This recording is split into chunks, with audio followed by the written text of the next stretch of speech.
Case, get ready to match our spin with the retro thrusters. Welcome to Primary Technology, the show about the tech news that matters. It is the eve before the iPhone event, the calm before the storm, but we still have a ton of news. Instagram finally released an iPad app. We're going to get into if it's actually good or not. Had some updates to iOS 26. I have the Pixel 10 Pro in hand. Had a few thoughts about that. Remarkable Paper Pro. ChatGPT may have saved Google from having to sell Chrome, and we get your thoughts about what you're hoping for on the iPhone 17 event, even playing some listener audio. This episode is brought to you by Insta360 and you, the members who support us directly. I'm one of your hosts, Stephen Robles, with a stain on my shirt. I didn't know until I put it on. Sorry about that. And my friend Jason A10. How's it going, Jason? It's good. Hang on. I'm closing tabs, and I am got to close the dream list that I have going if I win the $1.7 billion Powerball this weekend. So. Okay. Hang on. I don't want that to distract me while we're recording. We only have to do a bonus episode on what's on your dream list. That's interesting. Interesting. Well, I buy you a new T-shirt for one. Thank you. Listen, here's the thing. I'm the first person that wakes up in the house, and so I try to leave it at dark for everybody as they're sleeping. I wanted to wear my Let Tim Cook shirt because the Apple event is coming, and so hopefully Tim cooks, as they say. And because it's dark everywhere in the house except my studio, I turn on the lights and I'm like, oh, shoot. But, you know. Right. That's what happens. That's what happens. That's what happens. I forgot to ask you the movie quote last week, which was, those aren't mountains, they're waves. Yeah. And so I did the same movie again this week. You know what movie that is. It was Interstellar. I did appreciate your best effort at a Matthew McConaughey accent. Did not work. Thank you. It's a great one. I think it was like the 10th anniversary earlier this year, Interstellar. Oh, was it? One of my favorites. I do like that movie. It's the thing about that movie is it's a hard movie to convince other people that they should watch because it starts out real slow. I don't try to convince them. I just say you're going to watch. You just this. made them. You're going to sit down and you're going to like it. That's how it goes. I'll try. All right. iPhone 17 event is happening Tuesday, 1 p.m. Eastern, 10 a.m. Pacific. We are going to do a live primary tech recording. It's going to be live streaming on our YouTube channel. And of course, we'll release it to the podcast and everywhere after it. But if you would like to join us live, go subscribe to our YouTube channel. It's going to happen at 6 p.m. Eastern on Tuesday. I'm going to try and rush and make a YouTube video in between the event and the podcast recording. And then we'll try and go even deeper in the podcast. But yes, live primary tech Tuesday, 6 p.m. Eastern. We'd love to have you join us live over on YouTube and then everywhere. And, hopefully, I think we're going to have some exciting stuff to talk about. We'll get into it later, but yeah. All right. I'm excited. Let me ask you this, Jason. This is a personal question. Okay. After so many years of Apple events, sometimes I do wonder, like, will it ever just be, but no, it's not like that for me. I still, I tell myself, it's been so many years of Apple events, I don't think I'm going to get that excited. And then, the day of the event, it's like, oh, man, Apple event. Let's do this. Do you still get the thing? Well, it depends on if I'm there or not. If I'm there, sure. It's cool, but also it's exhausting. Sure. And there have been iPhone events where it's like 93 degrees, even at because the event's at 10 a.m. Pacific time, and there are days when it's like super warm and you're all packed into the upstairs area waiting for it to go down and stuff. And in those moments, you have to be there at like 8 o'clock morning. Yes. And I'm not I sound like I'm complaining. I'm not. I'm just saying it's harder to be excited. And then you look around and you realize I'm in the Steve Jobs frickin' theater. This is not a bad gig. So. That was, at WWDC, being in person was very strange because time moves much faster. Like when I'm sitting at home covering an Apple event, it's like, all right, we got an hour till the event. I'm going to go make lunch. Get all the stuff ready. I'm going to get set up. And then you're like, all right, 10 minutes, 5 minutes. It seems like you have at least a little time before the event begins. But at DubDub, it was just like time flew. And I was like trying to get eggs that didn't have salmon on them from Cafe Max. And then it was like, okay, I got to find a seat. And then boom, the event started. So it's very different in person. But I'm excited to see what they're launching. And neither of us, just to be clear, will be there in person this time. Now, of us will be there in person, but that means we get to do a live podcast recording. And Listen, I don't want anybody from Apple hearing this, so I shouldn't say it out loud on a recorded podcast. But it is actually easier to cover the events when you're not there in person, just to be honest. Oh, I already talked about it, but if you didn't, when I was at DubDub, it was like you're crammed. Like the seats are very close together. You don't have a lot of leg room. It's not like you have space to really have stuff out. And so I had the thought right before DubDub started, do I have my MacBook Air on my lap trying to do stuff. But then if I'm taking pictures and videos, am I going to transfer that to my Mac? And I was like, wait a minute, no, it'll probably be best just to do the phone, like you had suggested. I think that's what. Yeah. And so, I mean, like the whole time I was just like taking a video of the screen, and maybe Tim Cook, and then like feverishly typing, like trying to post something, and also taking notes because I'm trying to like, we were recording a podcast that afternoon, and it was just like, what about? Yeah, way easier to cover. Yeah, I just looked real quickly. I just opened my photos library and put the word Cupertino in, and I have 3,900 images. But you had been to 4 Dub-Dubs? I've been to 3 Dub-Dubs and I think 3 iPhone events. Okay. Plus, those are the only events I've been to in California. I've been to several other like iPad events. Scary Fast. The Scary Fast event. But those were in New York City, so. Can I just say the Scary Fast branding is probably one of the best they've had for an event because it's so memorable. And it happened on Halloween. And it happened on Halloween. Like, I mean, Apple's good at branding, but like that one, they really nailed it. Because there's been other ones like California Streaming, High Speed was the iPhone 12 event because they were introducing 5G, I think. So I think it was on, was it on Connected where they literally went through a bunch of the taglines, and one of the taglines for one of the early iPhones was like, let's talk about iPhone or something like that. It's like, gosh, what is this one going to be about? That's funny. And actually, I would listen to Andrew Edwards. It was his first appearance on Gruber's talk show, friend of the show, John Gruber, which was awesome for Andrew.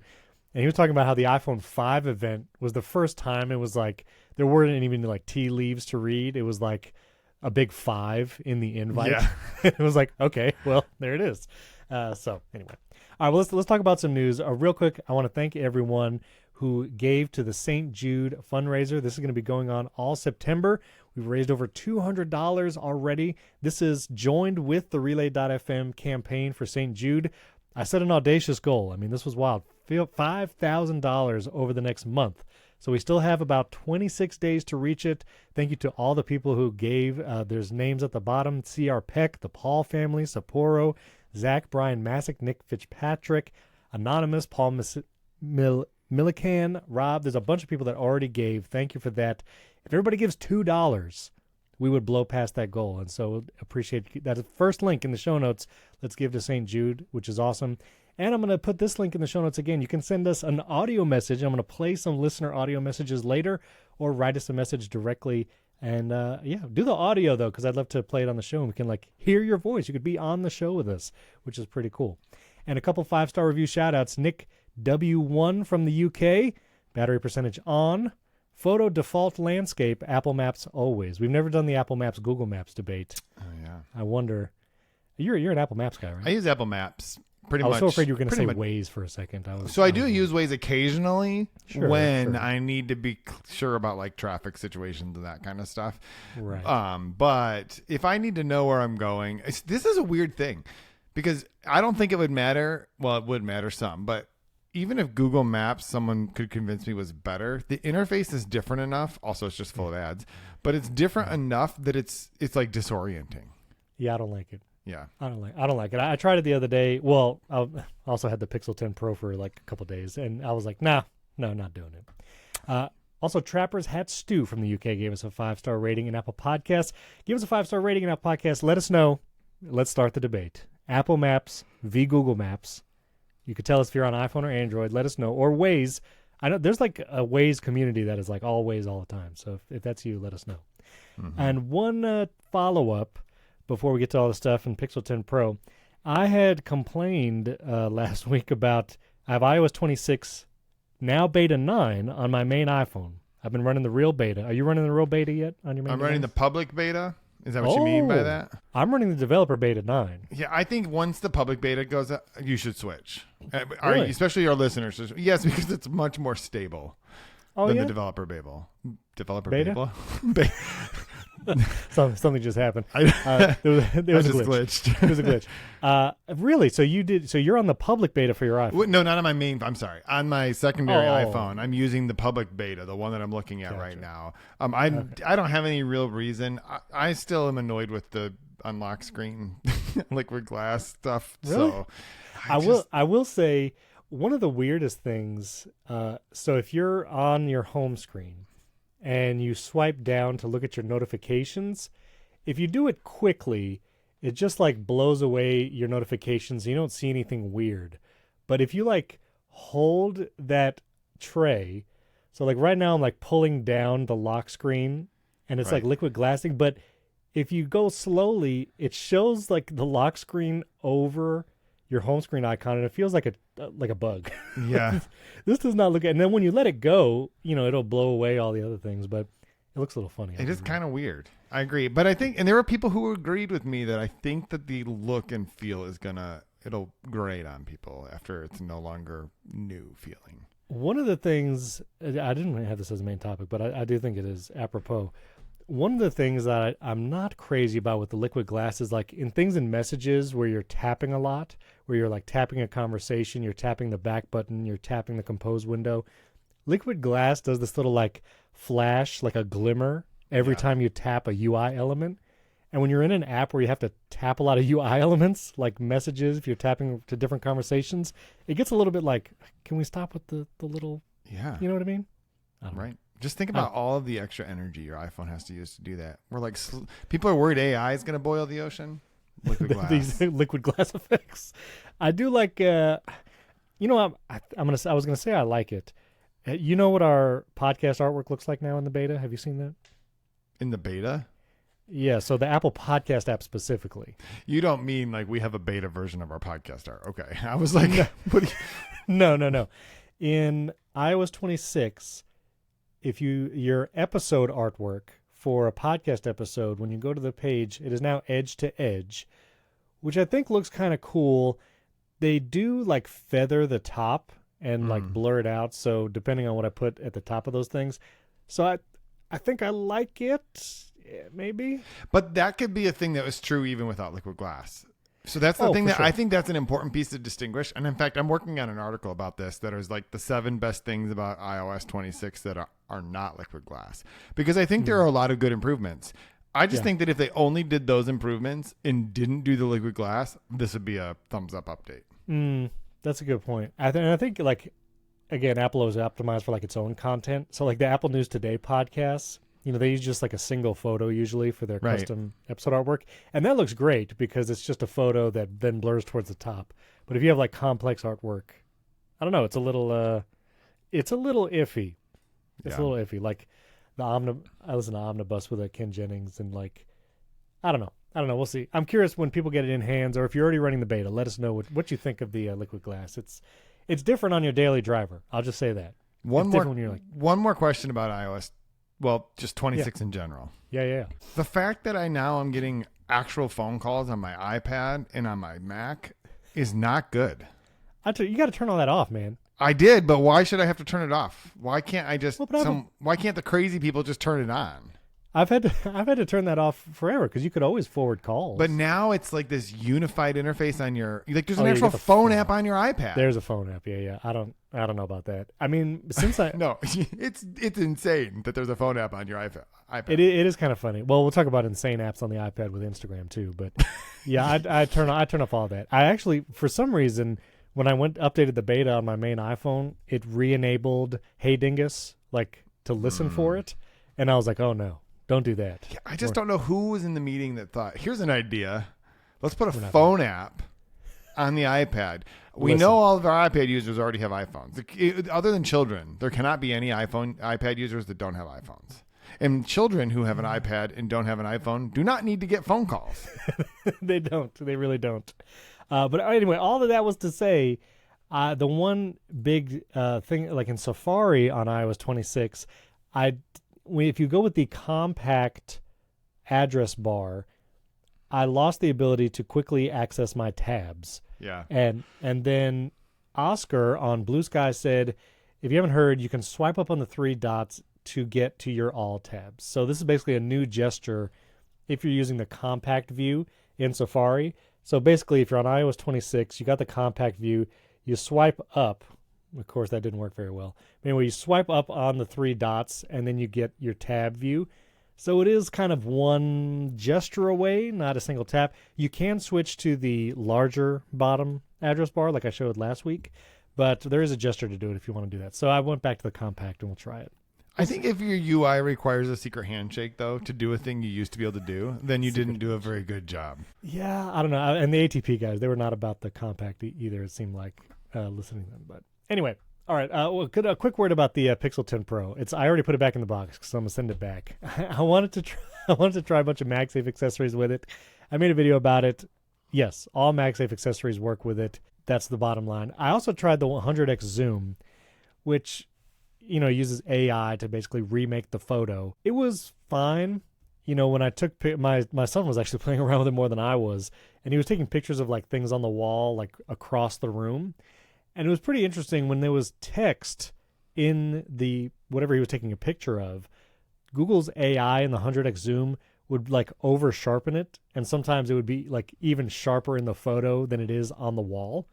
Like I have this one wall art that's like a map, and so it has like Atlantic Ocean or whatever, and like the font is a little, it's not super clear. It's a painting basically, canvas, and so he would take a picture of it with the 100x zoom from across the room, and like it just sharpens that text right up, and it makes it like font, like a digital text almost. So it's like, okay, that's not a real representation, but I see what it's doing.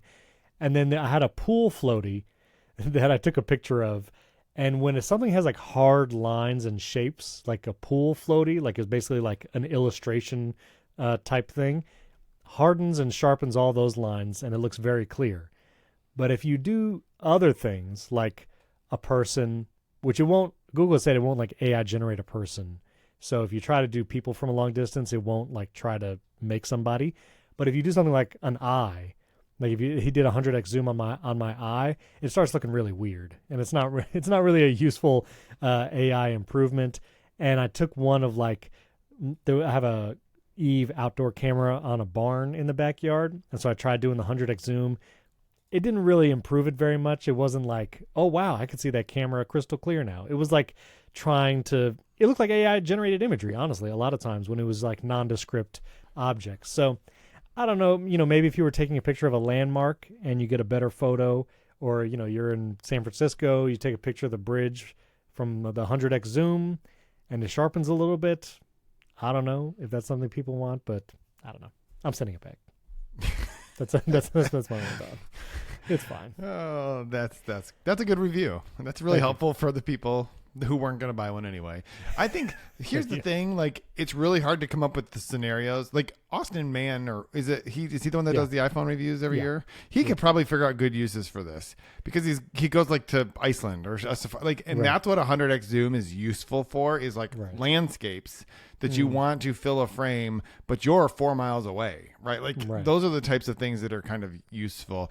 Also, I think, was it on the Verge cast where they were talking about using this, and like if it, in a lot of cases when it encountered text, that the camera just like had a stroke and wasn't sure what to do with like text characters. It's like, I'm an LLM, I don't understand words. It's like, wait, actually that's supposed to be the thing you understand the most. I know, you just said words to me. What are you talking about? Right.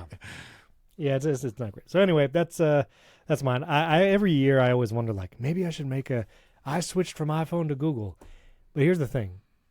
It would never be an honest video, because the moment that I sit down and want to control my Apple TV, I have to reach for my iPhone, because I just by default control my Apple TV from my iPhone. Or if I wanted to like control part of my smart home, I would have to break out my iPhone. Like there's so many parts of the ecosystem that just does not allow, and you could say it's lock-in or whatever, but there's just so many moments in a day where there's so much friction to try to say I exclusively used an Android phone for a week. It's just not, I did that. I switched to Windows and Android for a week so I could write an article, and it was fine. It was totally fine. I had a Surface Pro 7 and a Google Pixel 3a that's how long ago this was. Wow. And not even like a 10, like not even a Pro, nothing like that. Now, to be fair, like a Pixel 3a compared to whatever my iPhone was, I think it was like an 11 Pro at the time. Not a fair comparison. But other than like Ulysses, which is my writing app, pretty much everything else I was able to have a comparable substitute on a Windows PC on the Surface. But I was real happy to go back for a lot of the same reasons that you're describing. Like everything else in my life is Mac oriented. Well, and I set up the phone with everything. I put my Slack, my email, all my social media apps, like, and it's, all that stuff works great. Like I could use all that on an Android phone just as well as an iPhone. But then I will want to copy something that I copy on my Mac and paste on my phone.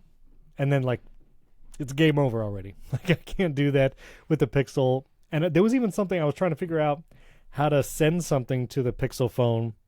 And I was like, I guess the easiest way is to email it to myself, because I looked up like the hacky AirDrop apps that you can get on Android. And there are apps that kind of do it, but you need to install something on your computer or whatever. And as soon as I saw that, I was like, I'm out. I'm sorry. I'm not doing this. And yeah, that's all I got. So anyway. It's not gonna be worth the views. It's just not. No, it's not worth the views. It's not gonna get a lot of views, and it would not be totally Anyway, let's talk about another app that's not great. The Instagram app on iPad. They finally launched it 15 years after Instagram came out. We now have quote unquote an official Instagram iPad app. Jason wrote an article, it'll be in the show notes. It's not what anyone asked for, and I could not agree more. I have it on my iPad here. First of all, you open the app, and for a second, first of all, if you already had the Instagram app installed, like the iPhone version, you just update the current one. This is not like a different app. It's the same Instagram app. When I first opened it, I was like, wait a minute. This, first of all, it just looks like the 2X version of the old Instagram iPhone app, just formatted slightly better.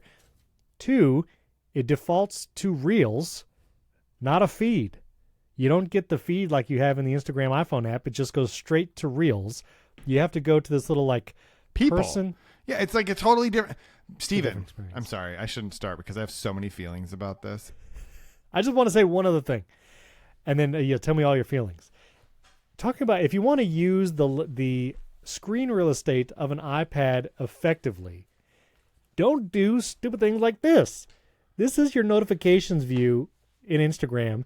There is an entire half of this screen not being used, and there's nothing you can put there. Right. It's like, what is this? This is literally just the iPhone with like your activity on one side, and that's it. And then if you go into, let's see, will it actually rotate?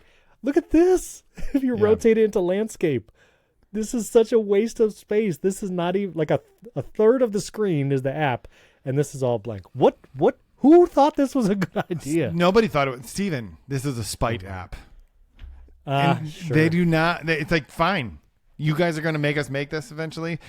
And the crazy. Okay, first of all, this is a terrible app.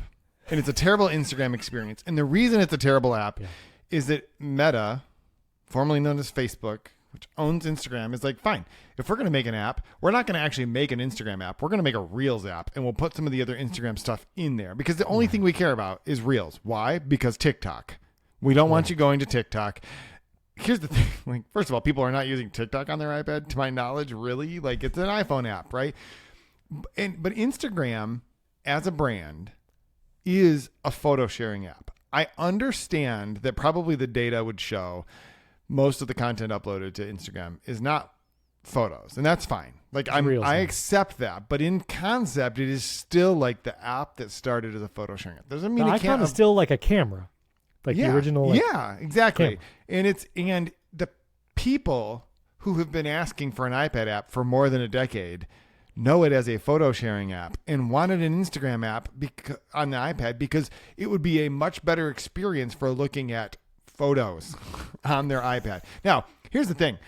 I know that when I open my Instagram feed on my iPhone, okay, there's a photo, there's an ad, there's another ad, there's another ad, then I see Reels suggested, and then there's another ad, and then there's, that's a person I actually know. So like the feed is already garbage. That's fine. Right. But opening automatically to Reels is not what people were asking for.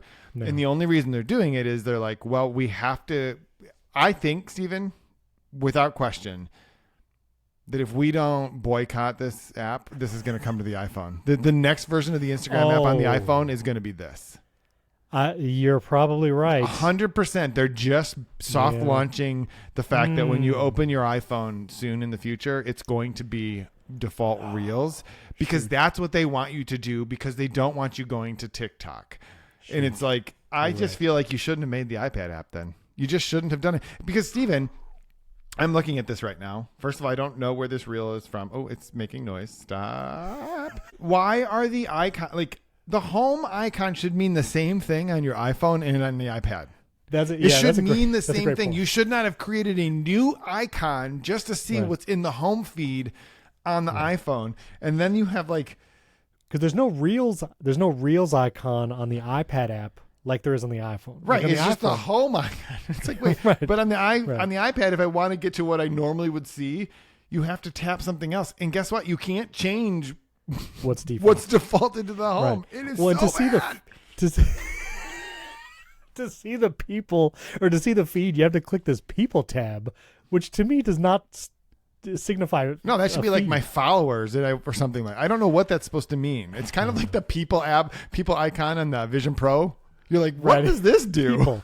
These are people. What is this? But also, the reason why people wanted this for so long, like you were saying, the original intent was photography, and this app does nothing for photography in Instagram. And I'll give an example. I'm going to say friend of the show because I interviewed him twice on the Apple Insider show. Maybe we'll have him one day on Primary Tech. This is Austin Mann's Instagram account on the iPad. One, there's a huge white space here on the edge of the app. Why? Why didn't we use this space to show photos? And the photos are cropped in that still weird vertical, like 3:5 or whatever that aspect ratio is. So you don't even see more photos on the Instagram app. And also, like, I can't even view the photos in a nice way, like large. Like, look how big the screen is. And also, even if you open them in the feed, like if you go in and you look at them, look at how small the photos are comparative to the space that's available. What is happening? So, Stephen, they just didn't want us to have an iPad app. It's like you can't have nice things. But if you're going to make us give you nice things, we're going to do something different from what you asked for. And the truth is, probably a lot of people will just get over it, and then they bring it to the iPhone. That will be unfortunate, to be real. Because honestly, I already see a bunch of reels in my home feed. Right. And as a creator, when you post a reel, you can choose whether or not to put it in the feed. I think you get more exposure and views when you just do that by default. So a lot of my home tab is already feeds and not photos, which is unfortunate. But even the reels experience, it's not great. I mean, there's just so much like white border and wasted space around this. I don't know. And when you open the app and it defaults to the home feed, which is all reels, it's got a black background. But then when you go to people, it switches to white. It's almost like it's trying to make it worse for you to look at. Yeah.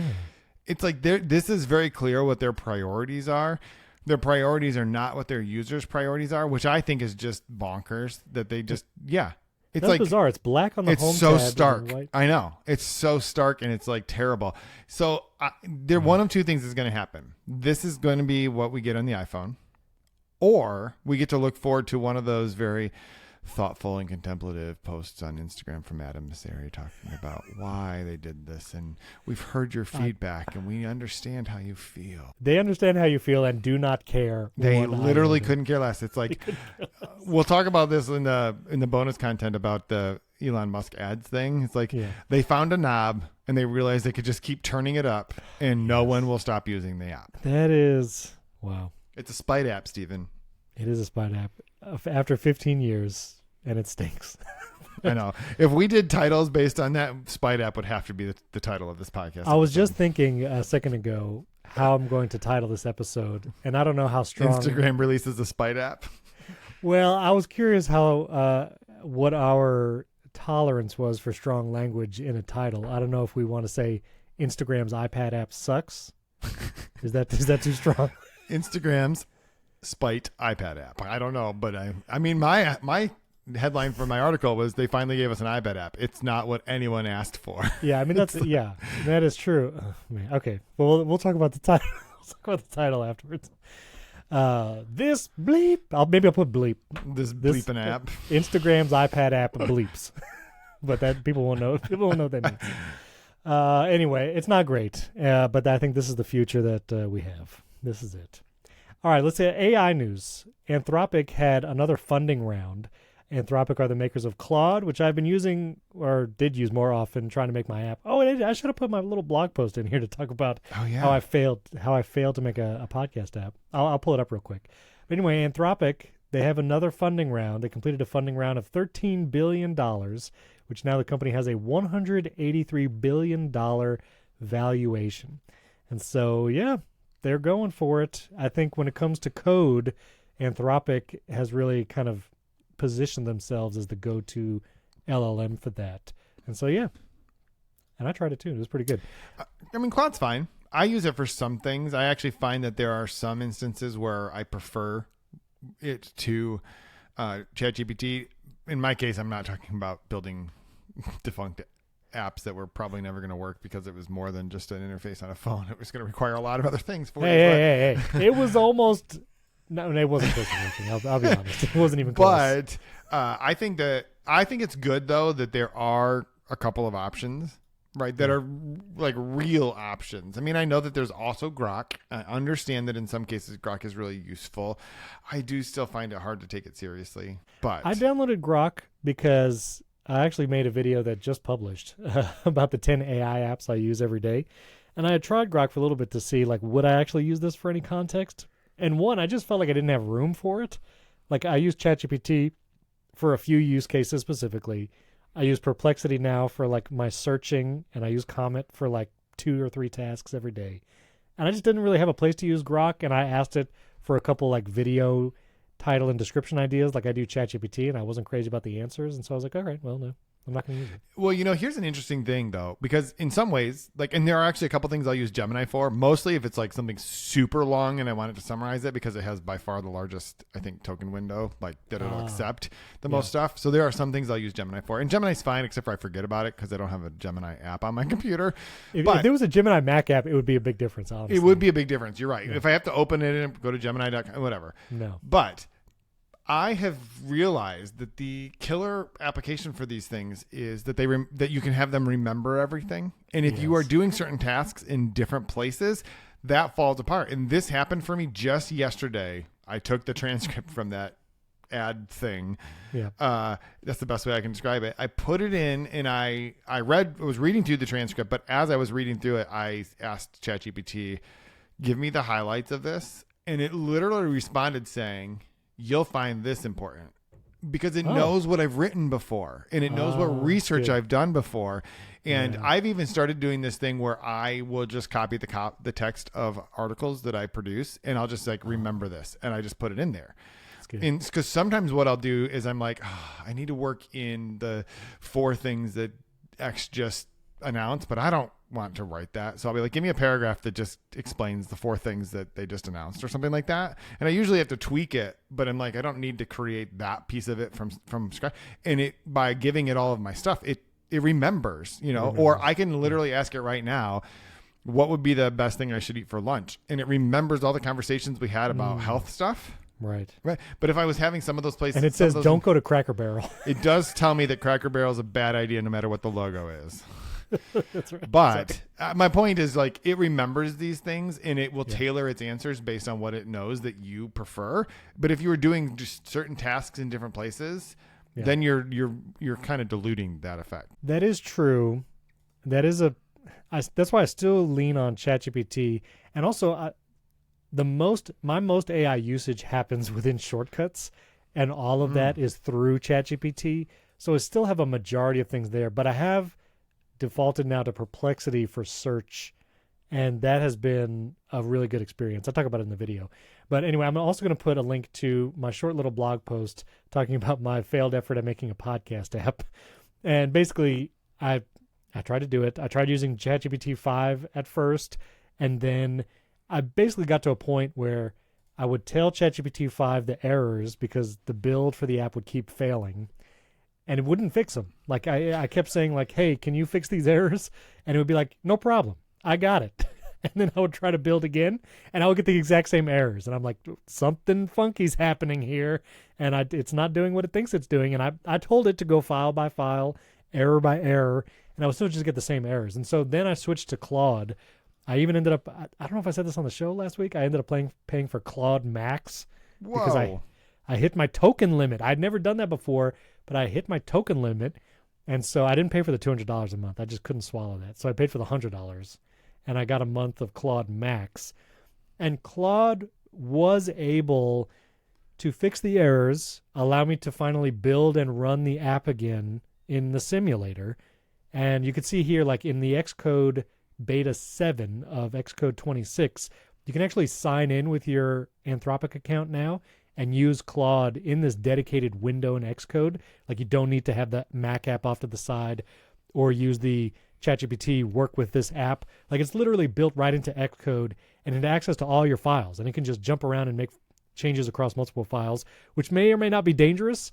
And in my case, I found like it was just not working, and it wasn't telling me like how to fix it.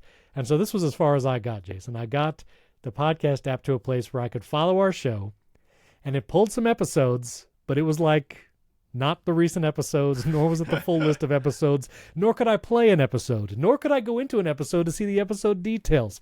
And if I tried to follow another show, it would fail. And also, so the date of those episodes appears to be the date that it pulled them in, not the date that they were published. Jason, here's the thing. I have discovered that when you make an app that seems on the face of it like, oh, a podcast app, all it has to do is check the RSS feed, pull in the episodes, download it, and you just play it. Right? No, Jason. Every little detail, you have to tell the app to do the thing. Yeah, you have to tell it. That is how software works. I'm not a developer, and I know that. I know that, and everyone probably knows that. But until you actually start like getting in there and being like, no, listen, when I refresh this page, I want you to pull the episodes in reverse chronological order. Put this information in the list. I want it to have a play button. I want it so when you tap it, it actually shows it, like every single thing. And I would go through that process with Claude, and it still just would not, like I could never get an episode to actually play. Like it would load and it would, but anyway, I wrote a little thing. I'll put the link into it. I'm calling it right now. I'm pressing pause. I'm not going to keep trying building that. It is a sunk cost fallacy situation. And shout out to also there are good podcast players out there. but here's the thing. This is why there's so many task apps and note-taking apps and calendar apps, because everyone's brain works a little bit differently. And while there are so many amazing podcast apps out there, and I shout out Overcast, Pocket Cast, Castro, Newcast, Q, Fountain, Good Pods, Apple Podcast, I shout them all out in the blog post. Like, they're all amazing apps. And now that I've tried to build one, even more amazing. Like, that they all work and that they're all good and that they're reliable and they sync across your devices. Like, it is astounding to me. But there is still a place, like, in my heart of hearts where I'm like, I still would love a podcast app that's a little different than all the ones that are already out there. Because I set up Pocket Casts again when I was trying the Pixel 10 Pro, and I was like, man, I really love the customization options and the up next queue in Pocket Cast. It's just the best up next queue that's rock solid. It syncs the best. Your play position, Pocket Cast syncs better than Apple Podcasts. It's just rock solid, even across my Android phone, my iPhone, and my Mac. And so it's like, I love that up next queue in Pocket Casts. Apple Podcast doesn't have it. But I really love the design of Apple Podcasts, the way it displays show art, the now playing page, the transcript view. I love the UI and how that looks. And so I want both. I want an app that looks as good as Apple Podcasts with all the functionality and the rock-solid syncing of Pocket Cast with that up next queue, and that app doesn't exist. And that's what I thought I could create, which I can't. And neither can Claude or ChatGPT right now. You know what's actually a good podcast app? When you are in a show and listening to episodes. There's a lot of things I don't like about it. But the interface of Spotify is actually a pretty good podcast app. It's gotten much better, surprisingly. Yeah. And it doesn't cut off show notes. Yeah, and I don't like it philosophically because it's using its own thing and it's streaming it separately and all this kind of stuff. But there it is kind of useful in some ways. You can create playlists with podcasts in ways. And like if you're already using Spotify for stuff, I don't actually pay for Spotify anymore. We had that whole conversation. We're just an Apple Music household now. Yeah. But there are times when what it does well, better than almost any of the other ones. This happens to me every month. I don't know why. I probably should email about it. But every month, my Stratechery subscription turns off auto-renew. So it expires, and I just stop getting emails and podcasts in the show feed. And I'm like, I don't know why. Like, no matter how many times I say auto-renew, it just turns off. And then it unsubscribes me from emails. Every time I go into the interface, the stratechery.com, and log in, and it's like, oh, you've unsubscribed from emails. I'm like, I have not unsubscribed from emails, I promise. I've not done that. And then it's like auto renew is turned off, and I'm like, oh, so my subscription lapsed. So then I go and I resubscribe, and then I try to like have the shows refresh. Yeah. And it doesn't, and it like takes forever. Pocket Cast is like, I don't know, you're not getting these episodes, and I'll try to add it again. And I'll try to add it to Apple Podcasts. The one place where it happens seamlessly every single time, Spotify, instantly. That's interesting. And I will give Spotify and literally every other podcast app credit, because Apple Podcasts still doesn't understand how to parse paragraph spacing. What is this? If you're not watching, this is our show notes in Apple Podcasts, and there is just insane space like in between paragraphs, and I don't do any funny formatting either. Like I'm literally just using I don't even use header things anymore. I just try to space things evenly, and Apple Podcasts just refuses to display the show notes properly, whereas Pocket Casts, Yep, show notes look wonderful. The bold, the links, Pocket Cast. This is why I thought there was still room for another podcast app, but it will not be made by me because I don't know how to do that. Your best bet is to just keep filing bugs to Apple and have them make theirs better. I'm still waiting for the bug I planted about the fact that it strips chapters out of the member episodes. I'm hoping that happens. It's soon. not a bug. They know it. They know that I complain. Listen, I literally see someone from the Apple Podcast team at every podcast conference. And every time I see him, I say, hey, chapters, subscriber audio, WTF. And he's like, yeah, we know.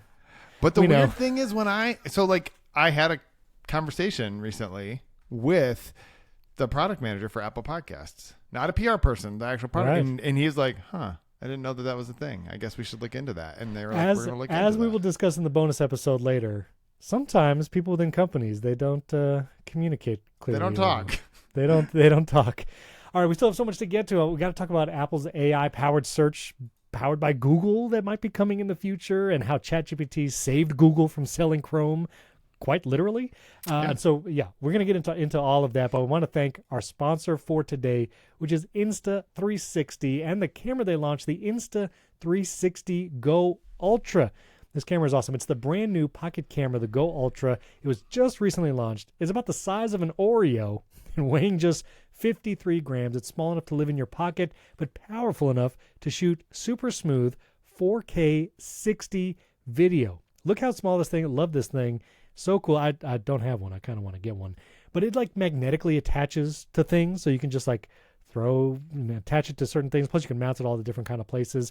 Lots of use cases. It has a built-in magnetic mounting system. You clip the camera on your clothing or your hat for effortless POV shots, whether you're running or cycling, and has an upgraded 1 to 1.28 inch sensor. The camera delivers incredible shots day and night. There's a standalone camera. The standalone camera is IPX8 waterproof up to 33 feet, and Go Ultra's next-gen stacked polymer battery delivers an ultra-long runtime. Camera itself, you get a 70-minute runtime, and then with the Action Pod, it adds up to 200 minutes of recording, plus it charges fast, 0 to 80% in just 12 minutes. That's pretty wild. And it even has Apple Find My built in. That's even more than Apple Vision Pro.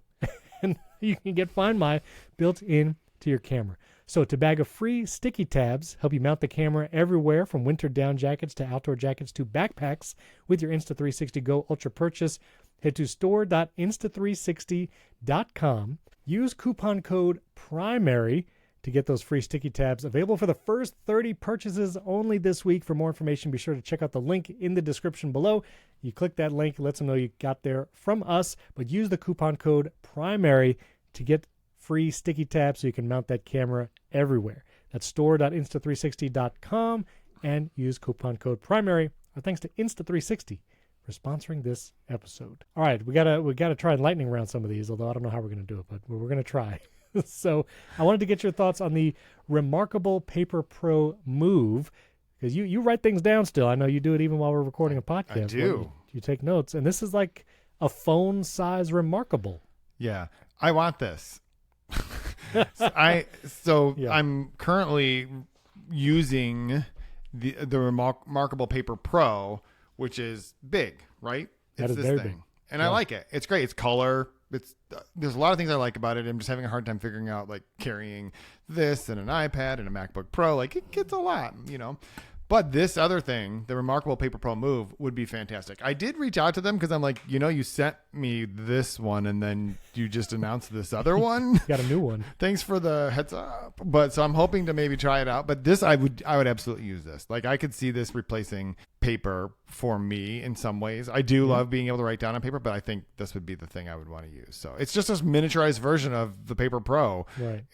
And I think the main drawback to it is you can't use a keyboard, but that's fine. Well, but I mean, that size of device.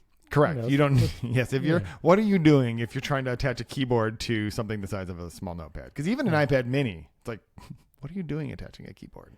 Yeah. This is a picture of it in hand. It's a nice portable size. I mean, this would be great for travel. And if you like the moleskin or the Field Notes style notebooks, I think they're going after them.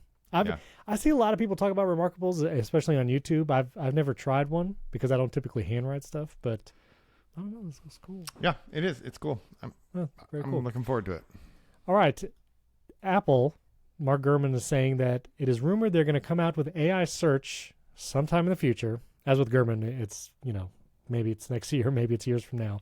But they're trying to do a version of Dingus, the voice assistant, that has world knowledge answers. And it's possible that it will be powered by Google Gemini. Supposedly, Google and Apple are in talks to put Gemini in to power this AI model to do this search. And this is just like, fine, I guess. I mean, I wonder how much Apple is still putting in efforts to build its own LLMs to do this kind of stuff rather than be dependent on, and maybe this is a stopgap, use Google Gemini until they do finally build their own. But man, Apple Siri search powered by Gemini. Okay, I guess. I mean, I don't think that's going to be the marketing name for it. No, that will not be the marketing name. But it will be an LLM running on Apple servers, and so they'll, have privacy and security benefits from that or whatever. But I don't know. I guess it's still, and there was also news this week. I didn't put a link to it, but several other AI team members on Apple left to go to OpenAI and Meta earlier this week. So I mean, I don't know who's on the team anymore. I don't know how big that team was, but it's definitely smaller than it was a few months ago.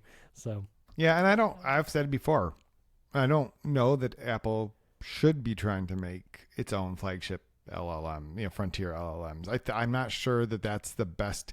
And I think Apple could be very, very, very good at it, except for that they make the iPhone and that's their top priority. And so what they should be thinking of is how do we make the iPhone better? And it takes a lot to do what Google is doing, what OpenAI is doing, what Anthropic is doing. It takes first of all, it just takes a lot of NVIDIA GPUs. A thing that Apple is probably not going to spend, $40 billion on is NVIDIA GPUs, considering they won't even put them in their computers anymore, right? Like that's true. They're not buying NVIDIA GPUs. And so I don't know. I think finding the right partners is probably for them the way to go. Yeah, you're probably right. And also, and they've already partnered with Google. Like they have the search deal. They already are. Right. It's like working with someone that they're comfortable working with because they're not a startup. They are a big company, and Google should be better. They should be better than they are, but they should be better at this than anybody. And that was specifically for like a world answers type assistant. So I guess it still leaves room for there to be like Apple's own assistant powered for like the semantic index and all the personalized stuff that they promised that has still not been delivered. So we'll see. But also with the Google news, this was big. So the Department of Justice case and Google had been going on. There was a possibility that would have to divest Chrome and all of that. But U.S. District Judge Amit Mehta has said Google does not have to sell Chrome, and so they are safe for now. And the reasoning, I think, is pretty fascinating. Why don't they have to sell Chrome? Is because there's more competition. And Jason had the article, ChatGPT just saved Google from having to sell Chrome. Basically, the judge was like, actually, since this case began, which I didn't realize it began in 2020. Yep. So it's like a 5-year-old case since that, which makes sense because since 2020, the competition has risen. And the judge was saying now that ChatGPT and other AI models people are going to those for search results, Google now has more competition than ever. And so now it doesn't have to sell Chrome. It does have it can still do the deal with Apple, so they can continue paying Apple $20 billion a year to be a search engine on iPhone. But help me with the details. It doesn't have to be an exclusive deal. Well, they're forbidden from having exclusive deals. So like in the case of the Apple search deal, like Google is paying Apple to be the default search engine. So they're actually paying for placement, which means no one else can be the default search engine. You can set whatever search engine you want, but like the one that comes out of the box is Google. But what Google's actually paying for is the traffic that comes from that. So whenever you use Safari and you go to Google and you do a search and you click on an ad and Google makes some money and then they funnel part of that money to Apple. It's a traffic acquisition cost. So Google can keep paying for that, right? They can keep paying Apple money for the traffic that comes through. What they can't pay for is that they're doing that in return for being the default in exclusion of anyone else. So they can't have an exclusive contract. They can continue to. Now, why would Google do that? Why would Google keep paying for traffic coming from Apple? Well, one, because it's an incentive for Apple to not make its own search engine, right? Two, it's an incentive for Apple to not take money from Microsoft or DuckDuckGo or Ecosia or any of the Ekaji or any of those other. And to keep them as default, because that's not the precise. So that'll be an interesting thing. Like, will there have to be a choice screen? Will there have to be, I'm not sure. I'm not the lawyer. First of all, Google's appealing the liability part of this trial. There was two parts. There was a liability part where they were found to be a monopoly in violation of antitrust. Then they had then they had the remedies trial. And then that's what this part was. This is the solution. Google's appealing the first part, which is we're not a monopoly. And honestly, this result could help them, right? It's like people are using AI. We're not a monopoly kind of a thing. So I don't know how that's going to turn out. If that gets overturned, the remedies don't matter. Right. Like, cause you can't be punished for a thing that an appeals court done said you didn't actually do. So we'll see how that part of it turns out. But Google was facing huge potential remedies for this. And I think they got off pretty well. The one thing I think Google's super not happy about is they are going to be required to share certain data. And that data includes the search index.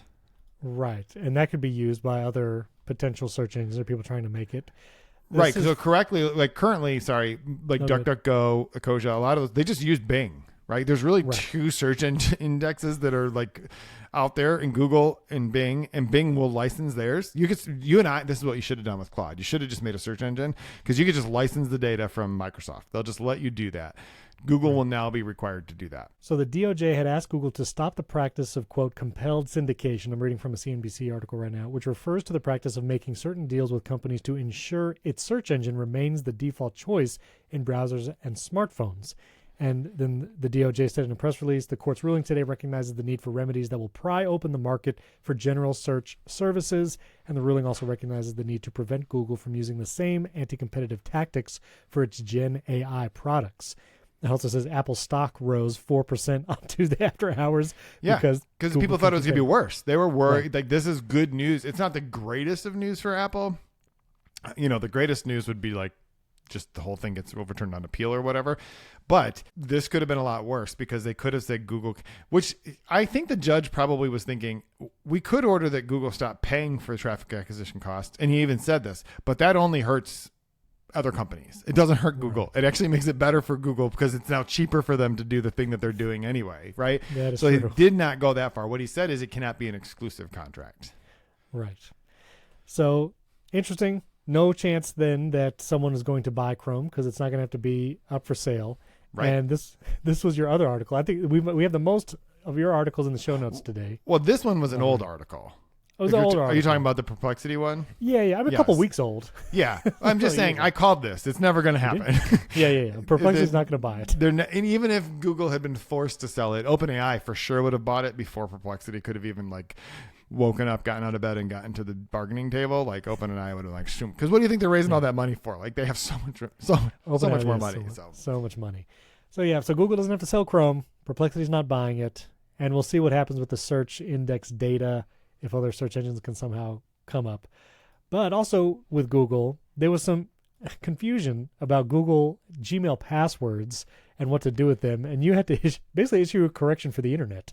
You had to correct everybody. I tried to help. Yes, I tried to do my part. But it was also a useful thing because, the short version of this was there was a Salesforce breach. Google uses Salesforce.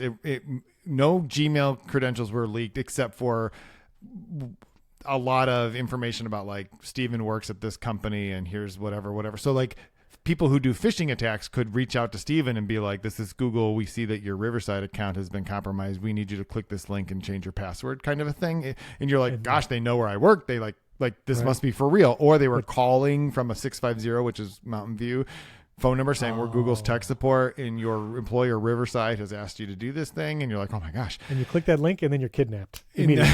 No, but your Gmail account might be. And the problem is, and I actually wrote about this almost a year ago. Your email, I included this in the article. Your email, though, is usually your pass to everything, right? I did an interview with Cloudflare's chief technology officer who said, like, if you don't have a good password on your email, the rest of your life is pretty much wide open because every single service out there does password reset through your email. So if they can get to your Gmail account, now they can reset your bank password. They can reset your Twitter password, all these different types of things. And so what I wrote about was just, no, Google didn't issue a blanket warning that everyone should change their Gmail password because it was all breach, which is what some places were suggesting. I said, but Google has been telling you for a while, you should just stop using a password on your Gmail account and use a passkey instead. Because you know what can't be phished? A passkey, right? Because you don't even know. You're like, there's nothing you even know. The user just authenticates either with Face ID or Touch ID or your iPhone or whatever. And the most important line in this entire thing was that you should never give anyone your password to anything. You should definitely not give anyone your Gmail password, especially if someone calls you and pretends to be tech support. You should not give them your password. Even if your son calls you to do tech support, you should not give him your Gmail password. Okay? Like, just don't ever give out your passwords, and even better, don't use passwords. But also, like, there's just a quick question. So I use and enable passkeys on any account that allows for it. But if a passkey fails for whatever reason, there's always the fallback that you could put in your password to log in. But it usually does require the two-factor authentication code. Sure. So does enabling a passkey then obfuscate the risk of someone getting your password? Or they just would, like, these companies just also force the two-factor if you have passkeys in it? Like, I don't. Well, what you just described, I'm not sure is accurate, because if you were using a passkey instead of a password, there is no fallback to a password, right? Because the account is Amazon, only Amazon has I set a passkey in Amazon. If I go to log into Amazon and for some reason I don't use my passcode, I can still just put in my password and then my one-time password, the 6-digit code, and then I'm in, and I don't need a passkey. See, I don't know. Like, I think you might need to turn off the password on that account then for the passkey to be as effective, right? So, because if you're using a passkey, your device is essentially authenticating on your behalf, and you've authenticated the device using Face ID or Touch ID or whatever like that. You don't have any access to the code. So I don't know for sure how Amazon is doing that, but there are devices. So like, and maybe this is like a transition thing, because there are, like, sometimes you log into an account and it's like, we're going to send you a link, use your authentication code. You're like, I need a different way to get in. Right. Right. And maybe that won't always be the case.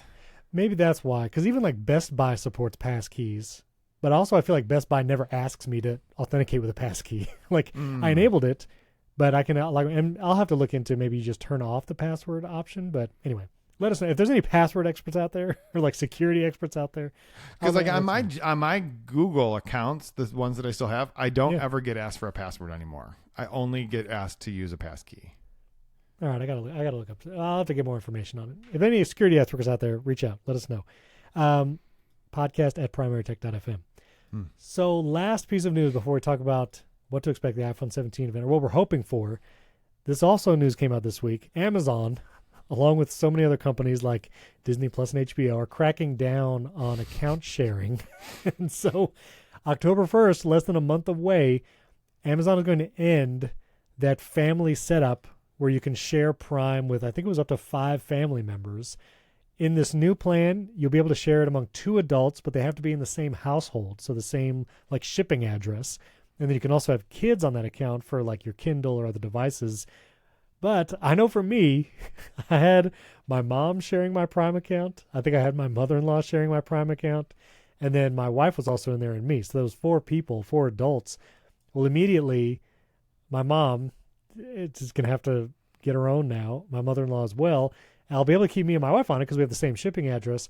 But basically, I mean, this is another like Amazon trying to just get more subscriptions, trying to increase the service revenue, increase recurring revenue. But yeah, you won't be able to share it with as many people anymore. Yeah, 2 things. One, it's only $14.99 for an entire year for the first year, so you can put your mom mom for the first on. year. Then it's a full paid subscription after. But it's still only $15 for a year. Like, fine, you can know. push this one off for a while. Push it off for a year. Yeah. Secondly, this is what happens when companies have gotten every single person in the world to subscribe to their thing, and there's no new households to subscribe, and your kid has gone off to college, and they're like, why are we still shipping stuff to them for free? This is the easiest way to continue to add subscribers. True. Also, like, the free shipping thing is real expensive. I see this as different than Netflix, which is like, you were just using the same password and you don't live in the same household, so we are going to shut off your internet forever and come to your house and unplug all your devices. Like, this is a little bit different because literally people have to get in a truck and drive them. Right. And so I do think that it's more justified for Amazon, and Amazon is actually being super generous. They're basically saying pay for a month and we'll give you 11 for free. And then like, that's a pretty soft ramp compared to like Netflix, which is like, you got to pay for it and sign up for the ads version and stuff. Like, at least Amazon's not like, if you pay the $14.99, all of your stuff is going to come with ads plastered all over it. Right. I need to check my mom was also on my Netflix account because she watches Korean soap operas. What does she think of K-pop Demon Hunter? Well, she won't watch that because it has the word demon in it. But come on, you knew that was coming.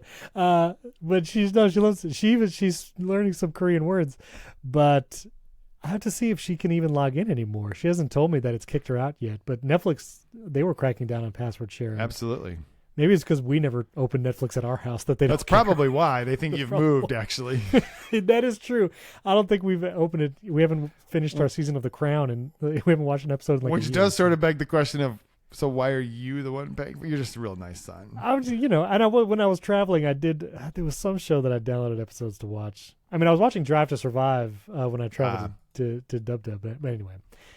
All right. We had a bunch of listeners reach out what they're hoping for at the iPhone 17 event, and we'll share our thoughts too. So I actually got some listener audio, uploaded some audio clips. This is so fun. This first one, the name they left was Oops. I don't think that was a mistake. I think they did it on purpose.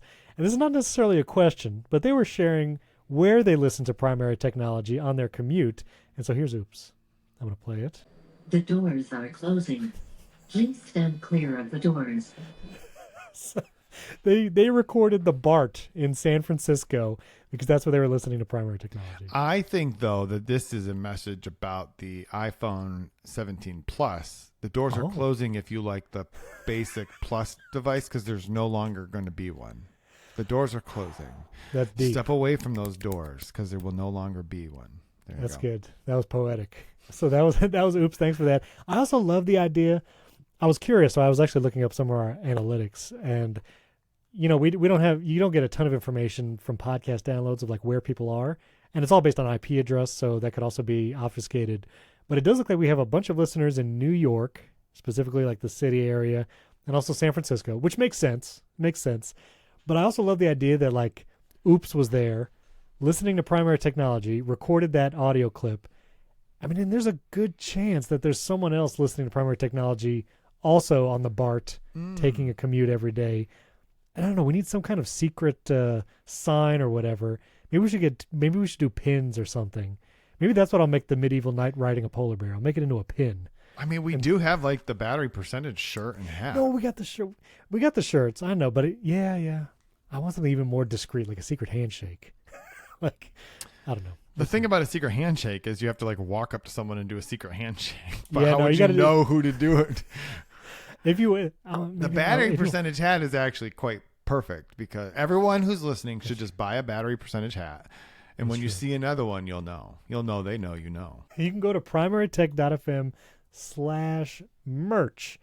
And you can still get all that stuff thanks to Basic Apple Guy. He designed out low battery stuff. So you can get the low battery. You can get the PTS stuff. But yeah, you can do the hat. You can get battery percentage off hat right there. That could be your sign. I still want to make a pin. I kind of want to make a pin now, but anyway. All right, so this next one, this was actually an audio message. This is from David, letting us know what he's hoping for the event. So let's listen from David. Hey, Stephen and the other guy, David from Plainsboro, New Jersey. What I'm looking forward most at the Apple event is the iPhone 17 Air. I think the killer feature that nobody's talking about is a plus-size phone at the weight of an iPhone 13 mini. I'm not too worried about losing a camera. I'm a pull the phone out of my pocket, point and click kind of guy. And I'm not worried about a smaller battery. I have a 40-minute commute to work each way. I plug into Apple CarPlay, so I always have a full battery on my phone. Happy birthday to Jason. See, I do know your name. Keep up the great work, guys. That was an awesome message from David. That was the best thing that's happened on this podcast, That's basically, ever. That's what I'm saying. I would love. Oh, because he said happy birthday to you. Well, both, just everything. Like, I know. everything I about love that. Yeah, send in more audio messages. I would love to play them on the show. But iPhone. He's excited about the iPhone 17 Air, the weight difference, which I do think the ATP guys were talking about this too yesterday. The 16 Pro is a heavy phone. It got heavy. Yeah, You know, it is. It's heavy. And you travel a lot. You're taking your iPhone out on the BART because you're listening to primary technology while you're commuting.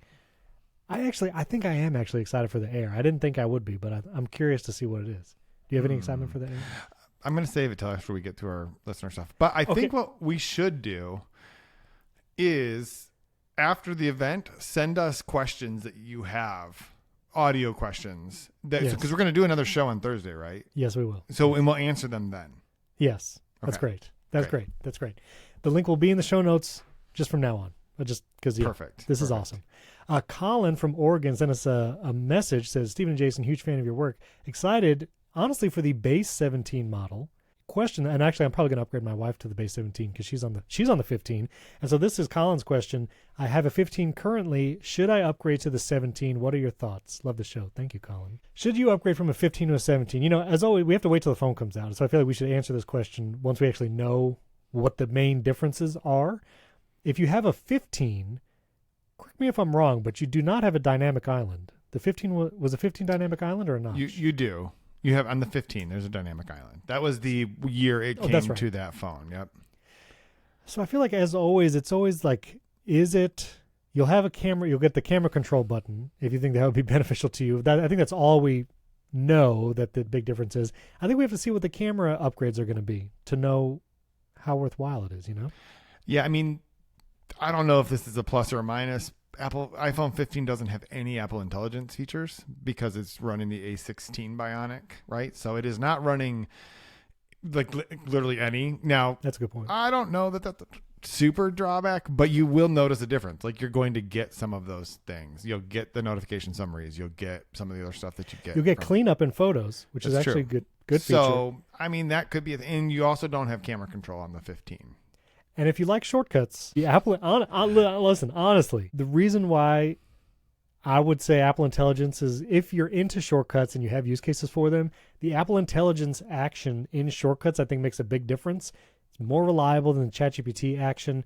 You can use Apple's models or ChatGPT in Apple's Apple Intelligence action, and it's actually really good. So yeah, I think if you have a 16, it's a slightly more difficult decision to make. Yeah, that's right. True. But I think that if you're coming from a 15, like, I don't know that I would normally recommend people upgrade just 2 years, right? I think usually you should be able to make it 3 years. But I think that the difference between the 15 and the 16, there was enough of a upgrade there that the 17 is going to just continue to be better. Also, correct me if I'm wrong, I believe that the 16, so I would assume that this would continue, is capable of spatial photos and video because they realigned the cameras and you cannot do that.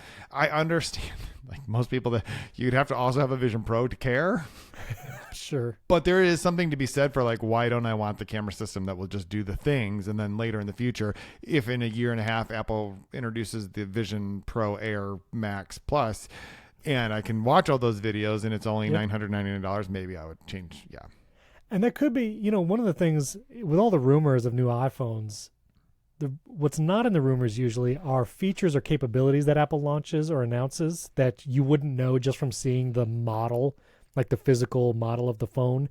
And so maybe this is just a wild thought, that they somehow allow you to watch spatial video on an iPhone screen, obviously not to the immersive nature of a Vision Pro, but with some kind of depth. And the only reason I suggest this possibility, you can do a spatial scene on the lock screen using iOS 26 right now on your iPhone 16 or 15. And basically, it will use whatever depth information it can gather to separate subjects from background. And you can create a spatial scene on your lock screen. And it looks kind of cool because you can like move the phone around, you see the elements shifting, and it does feel like the static image that you took has depth. And so maybe they allow you to kind of experience spatial video in that way, just on a phone screen as well. Yeah. Who knows? The last thing, I think, if I remember correctly, that the 15 still wirelessly charges only up to 15 watts. Correct. And the 16 and newer will probably at least be the 25 watts, 25 right? watts. Yeah. So That is true. Yeah, that is true. I can't believe Steven didn't mention that. What are we doing? Well, I did a whole video on that. I didn't want to. All right. Farron sent us a message, said, will not be getting an iPhone 17 Air. I got the 16 Pro last year. I always upgrade to a new phone every 4 years. That's probably smart. That's probably smart and reasonable. Also, that'll feel amazing going from, that means he went from a 12 to a 16 Pro. That's pretty good. And that means his next phone might be the iPhone 20. Apple goes through all the numbers, which they never did on iPhone 9. They had an 8 and a 10. Do you think, Jason, they're going to do an iPhone 19? I don't think that the fact that they didn't do the 9 had anything to do with they don't like the number 9.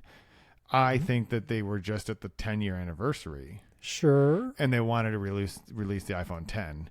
And I think that they want to release the iPhone 20 on the 20th anniversary. Don't you think?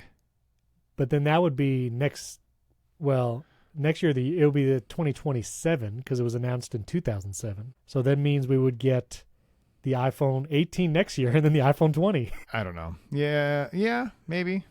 That's curious. We'll see. Maybe they'll release them both. Yeah, like they did the 10, but although they did the 8 and the 10, right? But like, right. iPhone 20 could be like all screen. It's going to be the iPhone 33. It doesn't, like, who knows? It's wild, all it's these wild. names. All right, a couple other listener comments. Wayne said, how's it going? Stephen Robles and tech journalist Jason Aten said, you're not just the other guy. I appreciate it. Appreciate it, Wayne. So I was wondering if you think Apple will actually increase the prices for the iPhone, with the exception that they increase the base storage in all iPhones. And also, is YouTube Premium the best social media subscription? Well, that's no, that wasn't a question. He just said it is. He just says, I believe that it is the best social media Oh, that is true. What do you guys think? We agree. Yeah, it's the best thing you can pay for on the internet, really. No, for real. It just really is. Like, it's. I mean, iCloud's. I think iCloud is actually pretty good too because you get the photo backup device. But backup. That part of it, okay. But there. Yeah, I still think YouTube Premium. It's pretty. YouTube Premium for a thing good. I experience every day. YouTube Premium adds more to the value of my life. Probably in real tangible terms, iCloud is more. Yeah. But I you could just replace. Don't, like, see it. It doesn't. But here's the thing: I could replace iCloud with Google Photos, Dropbox, Fastmail. Like, all you know things what you I have mean? to pay for though. So I'm just saying, like, yeah, what could you replace YouTube Premium with and still have a YouTube experience that doesn't suck? That is true. Anyway, but the question was, will they increase the price? Yes. You think they're going to increase the price? So right now, iPhone 16, $799, iPhone 16 Plus, $899. Both start at 128 gigs of storage, and you can get up to 512. $100 for each increase of storage. Oh no, it's a $200 increase from 256 to 512. I think they're going to keep. This is my prediction. They're going to make the iPhone 17 the same price, $799. The iPhone 17 Air will be $999. So they'll increase. The Plus right now is $900. The iPhone 17 Air will be $1,000. But that's the price of the Pro. The price of the Pro starts at $999. That's what you just said, though. You just said the $1,000. The Plus. The Plus is $899. I think the iPhone 17 Air will be the same price as the Pro. That's my question. You think that they would release two different phones at the same price? There's no way. 0% chance. They might increase the 17 Pro price. Or people are saying that the Air will be more expensive. I think it may be on Upgrade. They were saying that the Air will be more expensive than the Pro, and I don't think there's They can't. I don't think there's any way that could make sense that they would make the Air, No. because there's no product lineup where you have an Air and a Pro, and the Air is more expensive. Like the MacBook Air is not more expensive than the MacBook Pro, and the iPad Air is not more Right. expensive than the iPad Pro. Although, well, that's complicated though, because the MacBook Air 15-inch is more expensive. So the 15-inch MacBook Air starts at $1199, and if you go to MacBook Pro, let me see, where's the buy button? Oh no, it starts at $1599. Yeah, Never mind. even if it did, it doesn't matter. The bigger one starts at $24.99. Yeah, you're right. Yeah, I think the iPhone Air is going to be $999. They're probably going to raise the price of the 17 Pro to $1099, because there's also a gap right here. Right now, the 16 Pro is $1,000. Pro Max is $1,200. So they can move that Pro phone to $1,100 and keep the Pro Max at $1,200, or increase the price of that also. But I do think they're going to keep the 17 $800. I don't think they're going to change that base iPhone 17 from the 16, but they might increase the Pro. Is that what you think? I don't know. I don't know. Like the 17 Air is going to be why is it? It's going to be a worse phone. It's just thinner. But the body, there's something that looks that different and that is that thin. I think people. It has a worse battery, worse cameras, Yeah. same size screen. How could it? It's thinner. How could it possibly be more expensive? Because it's going to look different. So? They're going to say it packs the same power in a smaller. No, but literally it doesn't. It has a smaller battery and a smaller. Well, but chip wise, I'm saying they'll say it'll, Then the battery life will last even less if it has the same battery or same size, smaller Yeah. battery and same processor. I don't think. They Well, can no, charge because it. if you have a more powerful processor, then it doesn't have to run as fast, and so you get better battery life. I'm not sure that's exactly. I mean, They could, but They here's care the thing. about performance per watt. Because this year it'll be the A19 Pro in the Pro phones, right? And the A19 in the regular. Okay. That's usually.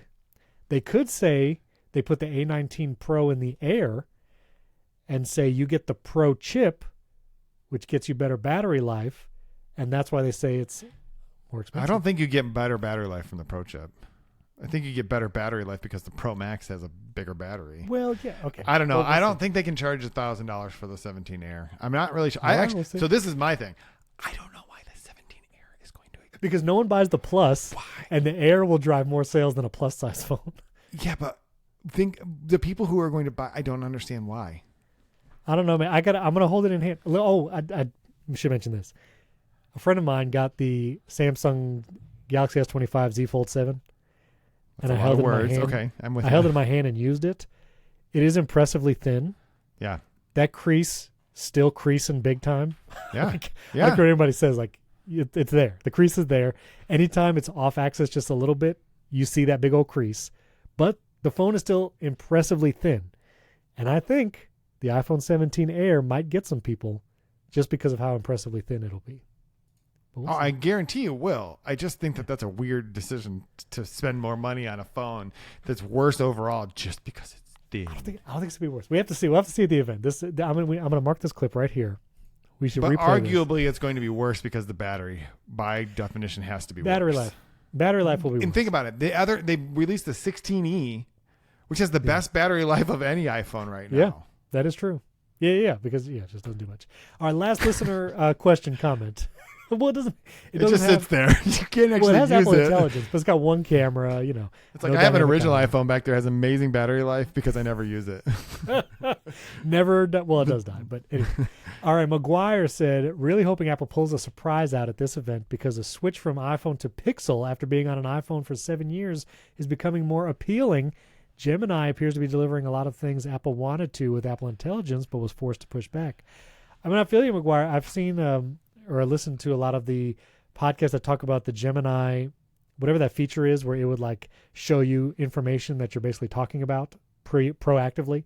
So like if someone asks you like, where were we having lunch again? And it just like pops that up in the text message conversation so you can just send it. Those things are cool. I don't know. Do you think we'll see the semantic index like in the next year?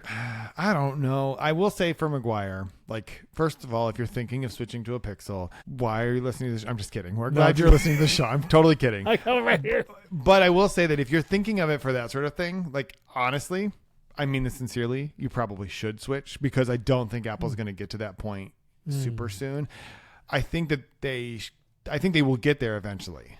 I think though that if it's a thing you're really interested in now, like Google is really far ahead, right? And if you're already using like Gmail and Google Calendar and all those types of things, it's going to be even that easier, much easier.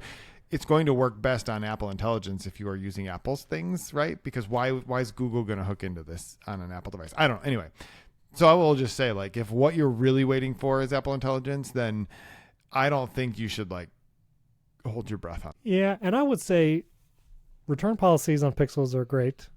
I'm literally returning this. And the only reason I say that is because until you really try to move to another ecosystem, do you realize how much friction there actually is? And so if you want to try it, I would say do it. But my caveat would be you will probably quickly discover, especially if all you have is an iPhone and no other Apple device, I'm sure switching is much easier. But if you have HomePods, Apple TVs, other Apple devices like a Mac or an iPad, you will immediately feel the ecosystem friction when you try to use a Pixel. And if you can overcome it, great. This is a cool phone, takes great pictures and videos. I would be happy if I had to use this phone and not my iPhone, like I would make it work and it would be fine. But the friction is real. Like you will feel it. I have two friends that are married to each other, a husband and wife, and she has an iPhone and he has a Pixel. And I finally asked him this week. I said, I'm really super curious. How do you two coexist? Like with one of you using a Pixel and one of you using an iPhone? And the answer, honestly, she said, I don't let him take photos. That's how they coexist. They have two little babies and she's like, I just take all the photos. Okay. And she has the iPhone? Yeah, and she has the iPhone. She's like the Pixel camera stinks, and so I don't like his photos anyway, so I just take all the photos. Wow. She's like, and the only time I really think about it is if I get a text message and it's a green bubble, but other than that, I just don't let him take the photos. But it's from her spouse. I know. They're all going to be green. I know. Google said the green bubble conversation was over. I thought for sure, though, that was going to be the thing. He did say that sometimes he's not allowed in group text messages. He needs to get an iPad and just log in with an Apple ID so he can be a part of it. Anything that you're actually hoping for? I mean, the AirPods Pro 3 supposedly be coming soon. Maybe some health features. Apple Watch Ultra 3 supposedly coming. Yeah, I'm interested. I'm more interested in some of the what we normally think of as like ordinary improvements each year. I like to see how that affects the way that we use the devices. The only thing I want, Stephen, is for that ceramic shield to stop scratching so much. It scratches a lot. It doesn't break, but oh my gosh, like the entire time I've owned this iPhone, like it has just scratched to everything. And I'm like, and they won't replace it when it's scratched. I have to go outside and throw it on the floor before I can sell it. I would never do that. Never. But I know. I feel that too. I have more scratches on this than I ever have before. And like, you don't see it when the screen's on, except I do have this one scratch in the top corner. I don't know if the cameras are going to pick it up. You don't even see it on camera, but like, I know it's there and I see it. Mine's terrible. I don't know if you can see this, but like the entire top by the dynamic island, can you see how scratched that is? Oh, I do see the scratch. And can you see the same thing at the bottom? Oh yeah. What in the world? I think it's because I was using that back. And not so every time I slid it into something, it was just scratching the heck out of those edges. And I'm like, but it doesn't break, which is great. But apparently your choices are it's going to shatter or it's going to scratch. You can't have both. And it's like, why can't we have both? You like literally invented Gorilla Glass. Come on. It would be nice to have both. I'm curious, the Apple Watch Ultra 3 is the last thing, and then we'll go to the bonus episode. Supposedly it's going to get satellite connectivity. I'm curious if that comes, so you can like send messages with satellite, but just with your watch. That'd be cool. I'm curious if they will upgrade the chip and or RAM enough to run some AI features on the watch. And the only evidence I would say that could be is the Workout Buddy, which launched is launching with watchOS 26. They announced it at DubDub. You need your phone right now for Workout Buddy to work because it's basically calling to the phone for that. I think it's an AI type feature. And so I'd be curious if maybe the Ultra 3, maybe even the Series 11 can run Workout Buddy with the watch itself, not need to be tethered to the phone, and if we'll see some Apple Intelligence or other features come to the Watch Ultra 3. We'll see. Yeah. I think the AirPods 3 is the thing I'm most looking forward to which is dumb because I have 4 pairs of AirPods sitting on my desk right now. I don't, and 3 of them are AirPods Pro, original 2 and 2 version USB. AirPods Pro 2 sound amazing. And if they improve that sound even more, that'd be ridiculous. I think it'd be great. Yeah. And okay, yeah, let's go. We're going to talk about this X live stream event because there's some behind the scenes information that you all might find interesting. So if you want to listen to our bonus episode, get an ad-free version of the show, get Primary Tech Daily Monday through Friday, and get a raw unedited feed, which our pre-show is getting longer and longer. I think we had 20 minutes of pre-show today. You can subscribe at join.primarytech.fm. New people sign up every week. Thank you for that. And so you can get all those benefits there, or you can get the same benefits directly in Apple Podcasts. You can subscribe. It's in your Apple subscription, so it's easy to sign up, and you still get the daily show, the unedited feed, all of that in Apple Podcasts. You don't get chapters. It's not my fault. Apple strips them out. I'm sorry. So if you want all the chapters in the show too, join.primarytech.fm, and you can sign up there. And leave us a 5-star rating in Apple Podcasts. Let's start it. Apple Maps versus Google Maps debate. Leave us a 5-star rating there and send us a message. That link is at the top of the show notes. We love to hear in the voice message and play it on the show like we did today. Super fun. So thanks for listening. Thanks for watching. We'll catch you next time.